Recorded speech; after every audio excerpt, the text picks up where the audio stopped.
Bucknutters, welcome to the Bucknuts Morning 5 here on Friday, September 6th, 2019. I am Dave Biddle, very happy to be joined by Steve Helwagen. Steve, UC coming here tomorrow, high noon. Buckeyes favored by 16.5 points. Just your general impressions of this game, just kind of what you expect to see tomorrow. Dave, I'm excited about this game because I think this is a litmus test game for Ohio State, and it comes in week 2. It's not a Big Ten game, and yet it's going to have a Big Ten feel to it because of the physicality that Cincinnati's going to bring to the table. I think they're going to hit Ohio State and try and hit them in the mouth and try and bully the bully, and we'll see how Ohio State responds. It is a young team for the Buckeyes in a lot of positions, and a lot of guys that have never really played a lot of football, including the quarterback, Justin Fields. So if they can get to Fields, which Florida Atlantic did a few times last week, it'll be interesting to see how Fields responds and how the Buckeyes respond, knowing that this team's not going to back down. In the last 13 months, they've beaten UCLA twice, and they've beaten Virginia Tech. And people will say, UCLA is not that good, but they are a Power 5 conference team with Power 5 athletes and linemen and everything else, and UC took care of business both times they played them, beat them by more than a touchdown both times they played. So this is a respectable team just outside the national top 25 right now, and certainly if they win, it would put them in position to be in a New Year's Six bowl. And I just think that, they've got everything to gain and nothing to lose by playing Ohio State, and that's when an opponent can be extremely dangerous. Yeah, they've got a good quarterback, third-year sophomore Desmond Ridder, who was good as a redshirt freshman last year, really established himself. Michael Warren, their running back's really good. He's a junior, former Mr. Football young man from the Toledo area. Where I think Ohio State could get some damage done, though, when UC has the ball, I think we all know Ohio State's defensive line is excellent.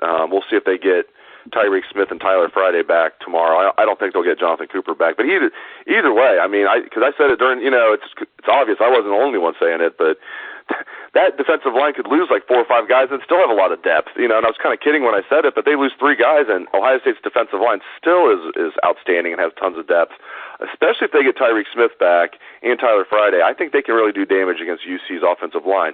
Now, UC's offensive line is big. They played pretty well against UCLA, but they only have 2 returning starters from last year, so they're still pretty green, especially this early in the season. So I think Ohio State's veteran, deep, talented defensive line can really do some damage against Cincinnati's O-line, although, as I said, I like Ridder and I like Warren a lot for the Bearcats. Yeah, I agree with you. I rewatched the UCLA game, and the thing that stood out to me was how unflappable that Desmond Ridder was. He is very athletic for a big guy, probably in the 6'4", 220 range at quarterback, and he is able to get outside the pocket and extend plays. He converted, last year, Cincinnati was in the top 20 or something nationally in third down conversions, and that was with a rookie quarterback. And in the first game, they were 8 of 16, and I just saw them in the bits that I watched, they converted like 3rd and 7, 3rd and 8. So no situation seems to be too big for this kid, and that's going to bode well for them as they go through their American Conference schedule the rest of the way. And we'll see how it plays out at Ohio State. If the Buckeyes can get them behind down a distance, it's not necessarily over until you get that third down stop. So to me, I think that is going to be key in this game. Get off the field on third down. And the other thing is with this kid Ridder is he has added the deep ball to his arsenal. That is something that they worked on at Cincinnati during the off season. That's something Ohio State's been susceptible to, at least last year. So I guess we'll see if Ohio State's got that completely shored up, and if Arnett and Okudah and Wade and the guys can take care of business on the intermediate to deep ball when this game kicks off tomorrow, that could be interesting as well. Yeah, and when Ohio State has the ball, I want to focus on that a little bit. I fully expect Luke Fickell, and they're going to mix things up, but Luke Fickell and Marcus Freeman to make Ohio State beat them with the pass And Justin Fields has the ability to do that. But and again, I think they're going to mix things up. They're not just going to be like in a bear front the entire game and, 8 guys in the box or whatever. But I think there will be, I won't be surprised for them to mix in some bear front and, stack the box in general. If they do that, how confident are you that Justin Fields can beat them with the pass? And just what do you expect when the Buckeyes have the ball tomorrow? I think Fields was impressive last week throwing the ball for the most part. I think Luke Fickell recognized this in one of his comments. He said that when you see a guy from the right hash throw the deep ball down the left sideline like he did to Benjamin Victor, he's a guy that's got arm strength and can make all the throws. So I think that they are going to respect what Fields can do throwing the football, and it's going to be on Cincinnati's pass defense, both up front and in the secondary to make plays. What I see with Cincinnati's front is I see a bunch of athletic guys. They roll probably too deep across the front. And, excuse me, what I see are guys that are athletic, but maybe not the biggest defensive line Ohio State's going to play, but they're very active. They move around, and they are going to come from every direction, every angle. And as you said, they're going to mix things up and try and confuse Fields, and it's going to be on recognition, I think, for Ohio State, and make the young guy make a decision, and hopefully, for Cincinnati's sake, they're hoping he makes some wrong decisions in terms of pass protection and where he puts the football. So, to me, that's what's going to be the chess match tomorrow. Marcus Freeman, the former Buckeye, is the defensive coordinator. Obviously, Luke Fickell has his hand on what's going on defensively, and they're very good defensively as well. So, I mean, they made life miserable for the UCLA quarterback, Dorian Thompson, whatever his other name was. He's got 3 names, so I forget the other name. But he had a miserable game against Cincinnati, completed something like 8 of 27 passes or something, and had 2 interceptions, lost 2 fumbles. He was under duress quite a bit, was sacked twice. So I look for Cincinnati to try and do the same to Justin Fields. It's Dorian Thompson Robinson. We like to use the yes, we like to use the cliche of in sports they drop the ball. He literally dropped the ball a couple of times, like just running around, and then he must have very small hands because he was just trying to go from running to throwing, and he just drops the ball and they were like at the UC 20.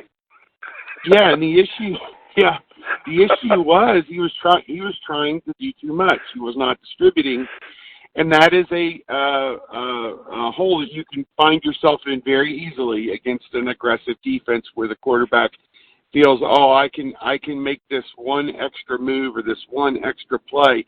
You don't need to give extra effort. Just get the ball out on time and play your game, and that's what Fields is going to have to do tomorrow. Do you think the light has come on for Baron Browning? I know it's one game, but everybody's like, what's wrong with Baron Browning? He's only halfway through his college career coming into this season. He's still just beginning his junior year, but he was the number 1 rated outside linebacker in the country in that 2017 class, ranked number 11 overall in the country regardless of position. So I can see why obviously there was a lot expected of him. I expected a lot of him. But do you think, although again with the disclaimer it's just one game, do you think the lights come on for Baron Browning? Definitely, and I think that it's a case, my friend Tony White, who played basketball at Ohio State, I heard him give a graduation speech one time, and he said, you're graduating from high school. When you go to an airport, you're going to hear this: the moving sidewalk is ending, please look down. And that is a tremendous metaphor for Baron Browning. He's in his 3rd year. The moving sidewalk is ending. Please look down because your college career is slipping right on by, and you need to take ownership of it. And I think that that's what we saw last Saturday. We saw a guy who's not going to be content to watch Tough Borland take all the snaps at middle linebacker. I think it was the 3rd series of the game. He came from it'd be the offense's right side of the formation, knifed right through all the traffic, grabbed the ball carrier, and threw him to the ground. And that play really set a tone in my mind, I think, for Ohio State defensively that, in last year in particular, that play could have gone for 30 yards. And he had the recognition and the instinct to cut through all of the traffic and go make a play. And that's what has been in short supply for this Ohio State defense, at least in recent, last year. And if he keeps making plays like that, it's going to be tough for him watching Baron Browning play, because Baron Browning is a potential star in my mind if he plays up to his capability. So I want to see more of that. I want to see more of him turning it loose and going and making plays. And I think pass defense for the linebackers, the first game was not necessarily the best. I think that Florida Atlantic in that second half hit a couple plays, particularly their tight end, that they'd like to have back, Ohio State. But I was very emboldened by seeing what he could do. Taraja Mitchell was out there running around. And, it's like a lot of young guys on that defense. It was fun to see him out there playing, but now go make a play. That's what's most important. So, yes, I think the light bulb has flipped on for Baron Browning, and he can only go up from here. Yeah, it's exciting. They got so much talent on that defense. I mean, guys we don't even talk about that much, like Sean Wade is going to be an NFL player. I mean, he is another guy from that 2017 class, was a 5-star recruit, and he's out there a lot. So much talent on this defense, even including guys maybe that don't get enough pubs. So it's really exciting if Baron Browning is going to come of age this year. We'll see how he plays tomorrow, because he will be tested. All right, let's get into our predictions. We'll have our complete staff predictions, not just for the final score and stuff like that, but other questions we're going to post later today on Bucknuts. But let's give our final score and how we think this is going to play out. Steve, the floor is yours. Final score of this game. I'm saying 34-20. I just think that for the first half, this is going to be a tight one. I think Ohio State is going to put some points on the board, obviously, but I think Cincinnati makes them earn everything they get in this game, and I just see a physical, knock them down, drag them out type of game. I know some people I talk to think Ohio State's going to blow them out. I think that'd be Luke Fickell's worst nightmare, is if he comes up here with probably as good a team as he's probably going to coach at Cincinnati, and they don't give Ohio State a good game. But I do believe the physicality of this game is going to be something to watch, and I think that Ohio State's size and depth and speed will wear on Cincinnati, and the Buckeyes will pull away in the second half, and I've got them winning it 34-20.